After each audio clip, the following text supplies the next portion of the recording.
전략으로 가봐야 네. 될 것 같은데 김영민 매니저의 오늘 전략은 무엇인지 화면 보죠. 자, 똑같은 얘기 같은데. 네. 똑같은 얘기 같은데요. 뭐죠 이게? 싸도 너무 싸다. 싸도 너무 싸다. 모바일 게임. 네. 아, 뭐 저는 오늘 그 CPI 결과를 발표를 지켜보고 그리고 이제 미국 월가의 어떤 분위기를 지켜보고 가장 좀 성장주의 끝단에 있는 게임주를 또 공략을 하자 이런 전략인데요.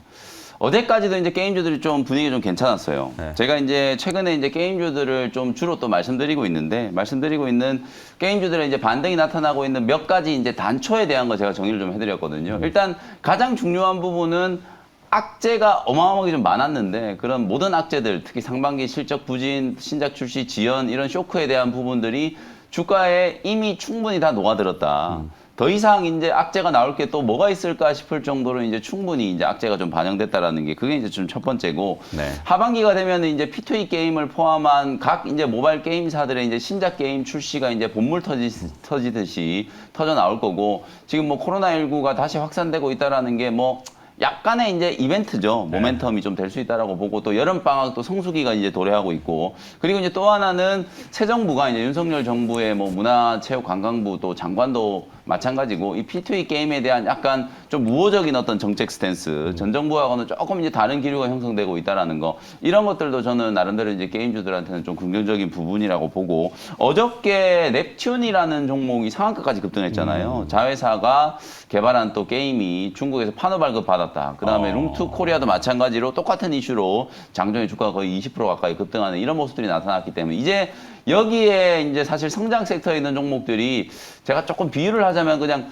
툭 건들면 10% 20%좀 급등할 수 있는 종목들이 많다. 어제 제가 이제 지니뮤직 말씀드렸는데 이것도 그냥 물론 이제 초반에 좀 갭상승 출발해가지고 방송 보신 분들 접근하기가 좀 쉽지는 않으셨겠지만 장중에 그냥 13, 14% 그냥 되게 쉽게 그냥 순식간에 급등이 나오거든요. 네. 뭐 지금 약간 이런 사이클이기 때문에 성장 섹터의 종목들이 과도하게 하락했다라는 인식 속에서 아까 말씀드렸던 것처럼 개인 투자자분들이 뭔가 이제 투자 심리가 조금씩은 돌아서고 있는 그런 단계이기 때문에 사실 이제 게임주들이 그야말로 개인 투자자분들 속을 정말 많이 썩힌 업종이고 지금도 많은 분들이 이걸 반등 들어왔을 때 비중을 줄여야 되나 털어야 되나 고민들을 좀 많이 하고 계실 거거든요. 그래서 저는 많이 물렸던 분들조차도 뭐 지금 조금 반등 들어온 것 때문에 매도를 좀 할 걸 고민하실 시기는 아직 아니라고 보고요. 충분히 추가적인 반등 여력이 남아있다. 가격적인 측면에서 보면 이미 바닥이 저는 좀 나온 상태라고 보여지고 중장기적으로 신작 출시에 대한 모멘텀, 실적 개선에 대한 여지가 분명히 좀 살아있다는 측면에서 보면 게임주들 주목을 좀 하셔야 된다는 얘기를 드리고 싶고 제약 바이오 종목들 요즘에 정말 많이 하고 있잖아요. 제약 바이오 종목들 얘기를 많이 하는 이유가 이 매크로 변수들이 너무 불확실하니까 환율도 1,300원 위에서 놀고 있고 뭐 경기는 둔화된다 그러고 여전히 물가에 대한 부담은 좀 강한 그런 상황들. 근데 이런 매크로 변수들과 상관관계가 별로 없다 보니까 제약 바이오가 대안으로 꼽히는 거거든요. 근데 곰곰이 여러분들이 생각을 해보시면 모바일 게임도 역시 마찬가지예요. 우리가 물가가 많이 올라간다라고 해서 경기가 둔화된다라고 해서 게임 안 하지 않고 게임 아이템에 쓰는 돈을 줄일 것 같지 않거든요. 뭐 그런 측면에서 보면 이제 좀 지루했던 게임들 말고 새로운 게임들 뭔가 또 센세이셔널한 게임들이 계속해서 좀 출시가 되면서 분위기가 조금 살아난다라고 하면 모바일 게임 종목들도 상당히 좀 탄력적인 반등이 나올 수 있다라고 보여지기 때문에 그런 부분들에 주목을 좀 해보자라는 컨셉이고요. 관련된 종목들 일단 쭉 나열을 조금 해드리면 대형주 중에서는 카카오 게임즈하고 펄어비스 주가가 정말 많이 빠졌는데 외국인들은 한두 달 동안에 꾸준하게 그냥 꾸역꾸역 사놓고만 있는 그런 모습이고 그 다음에 이제 중소형주 중에서는 위메이드 플레이라든지 플레이 위드 그리고 이제 넥슨 게임즈 최근에 지난주에도 제가 넥슨 게임즈는 말씀을 드렸는데 일주일 동안에 넥슨 게임즈 상당히 좀 강하게 잘 올라오고 있거든요. 이런 종목들을 관심 있게 한번 보시면 좋을 것 같습니다. 자, 김영민 매니저는 뭐 역발상, 늘 얘기하는 역발상이죠. 싸도 너무 싸다. 주가 뭐 악재는 다 반영되어 있는 게임주를 얘기해 주고 종류는 많은데 지금 뭐 선택? 픽을 좀 한번 해보면은요. 대형주 중에서는 오늘은 카카오 게임즈. 카카오 게임즈가 뭐 어제 사실 펄어비스는 조금 반등이 좀 들어왔는데 카카오 게임즈는 아까 차장님 말씀했듯이 저는 이제 공매도에 대한 어떤 쇼커버를 좀 주목을 하고 있거든요. 수급적인 측면에서 한번 들어올릴 가능성이 있다라고 보고 5만 1,000원 정도 아래에서 접근하는 전략으로 카카오 게임즈 한번 보시고 뭐 중소형주 중에서는 넥슨 게임즈 단연 다시 한번 아직도 저는 뭐 가격적으로 매력이 있다라고 보기 때문에 넥슨 게임즈 19,000원 정도 전후로 해가지고 접근을 하는 전략으로 한번 대응을 해보시면 좋을 것 같습니다. 네, 정임 차장 게임주 일가견이 있는데 또 네. 어떻게 보세요? 저는 넥슨 게임즈가 사실 올해에 저희가 이제 가장 원픽으로 뽑았던 종목인데 네. 지금 나락에 가 있어요. 네. 많이 올라왔어요. 그래도 네, 게임즈 그래도 뭐 중에는. 저점 대비 많이 좀 내려왔는데. 아, 우리 연초에 막 선택했던 것들? 네네. 저는 뭐 신테카바이온가 했는데 지금 뭐 저는 STI였죠. 네. 우리 다 집에 셋다 가야 좋진 않습니다. 집에 가야 돼. 뭐 남 탓을 해야죠. 이럴 때는 뭐 시장 탓에 이렇다라고 좀 보여주고 넥슨 게임 요 이제 쭉 나열해 주신 종목들 중에 뭐 파노 이런 것들 제외하고 아 이제 히트 2 그러니까 우리 뭐 이렇게 한때 유행어 히트다 히트 뭐 했던 이제 그게 이제 그 다음 버전이 히트 2가 이제 곧 출시가 됩니다. 아무래도 그런 부분들이 이제 거래량이 툭툭 터지면서 좀 나오고 있거든요. 그래서 지금 가격대 뭐 저는 2만 원 밑에라면은 한번 좀 기대를 해볼 만한 이제 그런 부분이 아닌가. 넥슨 게임즈를? 네, 넥슨 게임즈 생각 계속해서 하고 있고 그리고 이제 드는 생각이 저 게임 관련된 코인들은 지금 20분의 1 나 있는 상황도 많거든요. 10분의 1, 20분의 1 이런 거. 그러면 반등 P2E라고 한때 막 그랬죠. 광분했던 뭐 그 부분이 지금 누구도 얘기하지 않는. 그럼 이제 또 이게 생각이 들어요. 과연 위메이드를 살 것이냐, 코인에 가서 위믹스를 살 것이냐, 네. 아니면 카카오 게임즈를 저점에 살 것이냐, 이쪽에 넘어가서 보라코인을 살 것이냐 여기에 대한 좀 고민은 좀 있거든요. 근데 역시 이 게임 단이 움직이지 않으면 코인 단도 움직이지 않고 이게 상호 간에 이렇게 굉장히 좀 연관성이 좀 짙은 이제 그렇게 돼버렸어요. 그래서 저는 좀 그래도 게임주 IP만 바라보고 그러니까 이제 코인 이런 것들에 휘둘리는 걸 싫어하신다라고 하면은 그냥 코스피에 있는 대형 게임주를 보시는 게 맞고 뭔가 좀 강한 반등, 속도감 이런 것들을 원하신다면 역시 코스닥에서 이런 이제 P2E와 확장성을 가지고 있는 쪽을 보는 것이 맞다. 이렇게 의견을 드리도록 하겠습니다. 네. 정임 차장의 전략을 또 볼까요? 그러면은 정임 차장은 차량용 반도체 네. 완성차 더블 하나. 더블 체크를 했는데 이제 뭐 우리 앱 중에 블라인드라는 앱이 있잖아요. 이제 애플리케이션 중에 블라인드? 네, 네. 그게 뭔데요? 그 회사에 다니는 사람들이 직접 이제 실명을 안 소위 하고. 말해서 이제 임금님기는 당나귀기 그거 그런 거죠. 하는 네. 플랫폼이죠. 네. 그런 것도 있고 또 이제 벤더 그러니까 2차 벤더 2.5차 벤더 이제 에 있는 사람들한테 듣고 하는 부분인데 반도체가 굉장히 풀렸다 그러더라고요. 옛날처럼 이미 지난번에 한번 얘기해드리지 않았나? 뭐 반도체 차량 반도체 쇼티지는 일반인들이 알고 있는 거고 내부에서는 다 풀려가지고 네. 그 어제 미국의 CPI를 뜯어보면은 휘발유 그러니까 에너지가 제일 많이 상승한 게 그렇죠. 제일 영향을 줬고 식료품도 마찬가지지만 근원 CPI는 이제 뭐 에너지와 식량을 제외하고 아까 얘기했던 렌트료, 네. 임대료 때문에 올라간 거고. 근데 뭐 차량 가격을 좀 떨어뜨리려고 한다면은 반도체를 빡빡 공급해줘야죠. 네. 네. 차 많이 만들어야 물가 떨어져요. 빨리. 그렇죠. 공급을 많이 해요. 맞아요. 그 요인이 이게 저 요즘에 이 모든 일에 뒷면에는 코인이 있는 것 같아요.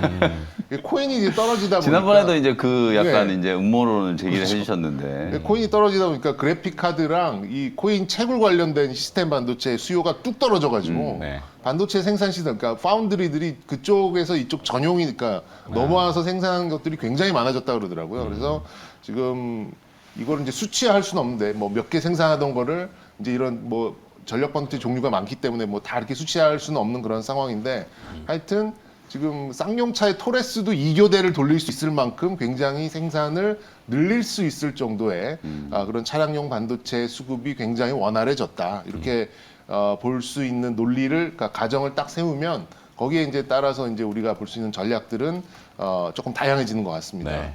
그리고 뭐 과거에는 이제 뭐 특히 이제 그 기아 EV6 같은 경우는 1년 3개월까지 진단은 아니라 이렇게 그 대기를 해야 되는 이제 그런 상황이었는데 그게 연내로 들어올 수 있다라는 이제 의견들이 있어요. 그러면 네. 지금 수많은 대기자들의 그런 물량을 뭐 내년 아니면은 내년 하반기 이렇게 좀 예상됐었던 그 계약 물량을 올해 안에 매출로 당길 수 있는 이제 그런 가능성도 좀 놓여 있고 물론 이제 이 코인을 열심히 하던 층에서는 코인의 폭락으로 계약을 해놓고 계약 파기 사태도 나오고 있긴 있습니다만 아직도 어지간한 차들은 6개월 이상 기다려야 되는 그런 상황인데 이런 계약건들을 이제 회계적인 매출화를 시킬 수 있을 가능성이 좀 높아지기 때문에 올해 현대차의 현대차와 기아의 가이던스, 영업이익 가이던스를 넘어설 수 있을 것이라는 굉장히 높은 신뢰의 그런 이제 전망들이 좀 들어오고는 있습니다.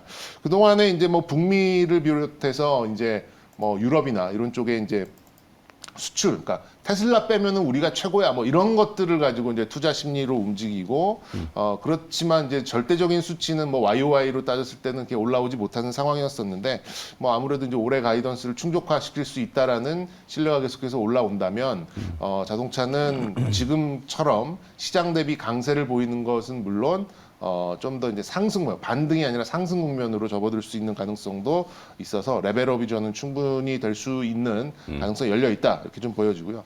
우려감이 있었던 것들이 몇 개 있었죠. 그러니까는 이제 배기가스 문제가 있었는데 이거 어차피 3, 4년 후에는 내연기관 생산도 안 할 거니까 뭐 한 5년 정도의 이익을 가지고 밸류에이션을 하는 이제 그런 차원에서 봤을 때는 밸류의 훼손이 굉장히 한정적으로 볼 수 있고 또 노조와의 그런 좀 소통이 좀 잘 돼서 무분기로 좀 넘어가고 그리고 또 투자 심리에 또 긍정적으로 볼 수 있는 전기차 전용 공장도 통 크게 결정을 좀 했기 때문에 저는 이제 자동차의 멀티플도 좀 상향될 수 있는 여지도 남아 있다 이렇게 좀 보여집니다. 근데 이제 그래서 이제 전체적으로 봤을 때는 방향은 완성차가 잡아줄 것이고 속도는 부품주들이 낼 가능성이 높죠. 뭐 어제도 뭐 현대위와 그렇게 무거운 종목들이 뭐 6%, 7% 이렇게 좀 움직이는 그런 상황이 좀 나왔기 때문에.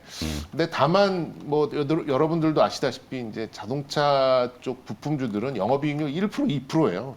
정말 잘 나와야 뭐 3점 몇 프로 이렇게 나오는데 이게 이제 고정비를 커버하고 변동비를 커버하고 이제 사전 뭐 학문적으로 봤을 때 영업 레버리지가 나오는 그런 한 5% 정도의 그런 이제 마진으로 가기 위해서는 무조건 이제 물량이 늘어나야 되는 부분이거든요.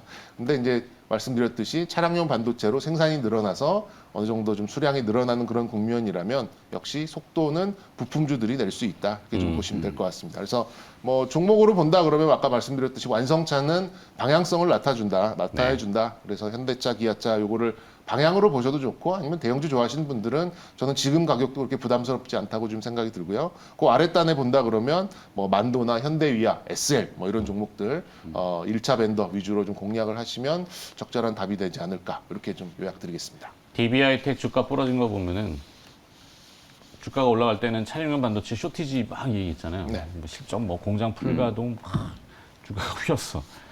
뭐 픽아웃 얘기죠. 그렇죠. 네. 픽아웃을 했다는 얘기일 수 있고 또 물론 다른 이유도 있죠. 뭐 기업 나빠요. 분사 예?